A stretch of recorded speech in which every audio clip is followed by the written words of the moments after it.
Marslowe, and I am 22 years old. I am from Santa Cruz Village, which is in the Winey River in Region 1.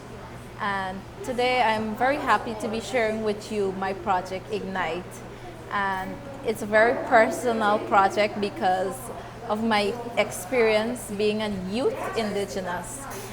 So Ignite was birthed because my lack of knowledge of who I was as an Indigenous person. And I feel a lot of youths today, because of the different influences we have as Indigenous people, we are moving away from traditional way of life. So I challenged myself to learn about my Indigenous heritage and my traditional way of life.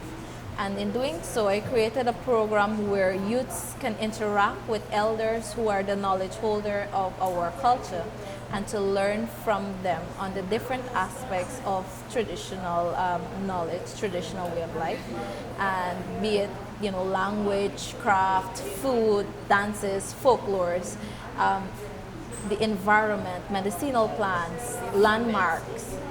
So I had to, do a lot of work when it comes to that, because it's very important to hear how the youths are receptive to accepting this kind of initiative. When you go in and you think you have a very bright idea, they might not be receptive.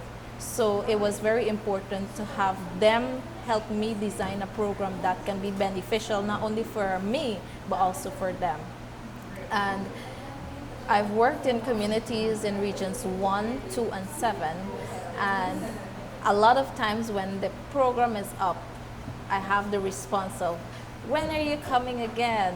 Why isn't this longer? We need more of this.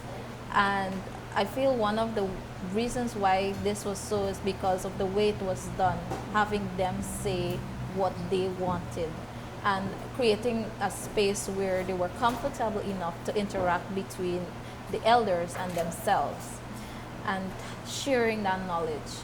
So one of the important things to know is that elders have this knowledge and are willing to share, but there is the perception that youths of today, Indigenous youths of today, do not want to learn because they're more interested in other culture. Right? And that's sad, because a lot of us want to learn, but there aren't many opportunities for us to learn. So we just listen. It's like, okay, you're saying that we want to learn everything else but but our traditional culture. We'll just do it. So creating this space give them the opportunity to teach elders how to communicate with them, and they to learn how to communicate with elders, so that this knowledge can be shared among each other. I focused on several activities that that really captures their interest. One being the Indigenous Challenge. In this activity, they were tasked with creating an Indigenous meal without using any preservative, without using pots and stove and all of these things. They had to go into the environment and gather their ingredients. Then they had to create a craft. They also had to create a banner, right, using their language. And this is how we integrate different components to capture their interest. And one of the things that they wanted was to have this done in a competitive way, as a means to push or motivate them to do something, to be the best. Right? And elders too were involved in this process. I had, the feedback of, oh, I remember when I was a child and I used to do this, and I feel like a youth again. Right? We have to remind a lot of elders that they're youth at heart. So we had a compilation of different folklores, because one of the things that, one of the many challenges that our folklore is being lost.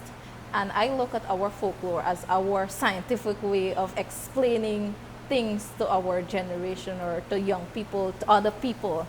So you might say,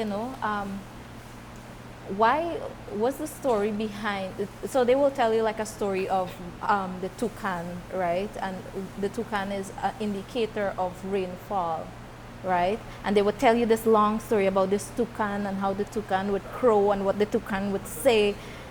Once you hear, oh, the three axe man, because like that's the song that they would make, three axe man, three axe man, right? You would know, you'd expect rain. Or if you see, or you can hear the story of the sunflower pod, why it bursts, and you'd know, okay, there's a change in season, it's time for planting, you know. All of this knowledge within the folklore is being lost because not only is not being retold more frequently, but people do not know anymore. Our elders are dying out. This knowledge are dying with them. So it was very interesting to know, like, hear from the youths, like what you know and what the elders can add to what you know as well. So we have a draft of volume 1 of the folklores, not only just from elders, but from also youths.